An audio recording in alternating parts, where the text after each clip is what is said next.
Most, ki povezuje Brežice in Čatež ob Savi, je glavna tranzitna žila iz smeri mesta proti avtocesti. Most je obremenjen, a varen, pravijo strokovnjaki, kljub temu pa ni v najboljšem stanju. Stari most dejansko na državni cesti, ki povezuje Čatež ob Savi in Brežice, se vizualno pregleduje s strani vzdrževalcev.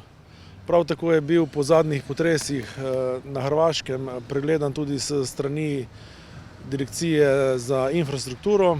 Z izgradnjo vzhodne obvoznice bi ta most bistveno razbremenili. Po izgradnji tega odseka vzhodne obvoznice je pa predvidena obnova tega obstoječega mostu proti Čatežu.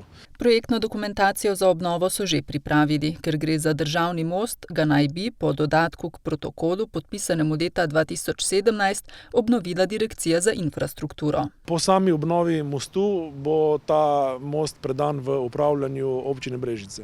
Kdaj bi se to lahko zgodilo, zdaj ne upa napovedati nihče.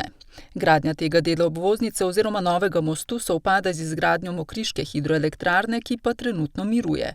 Aktivnosti za začetek gradnje novega mostu kljub temu tečejo.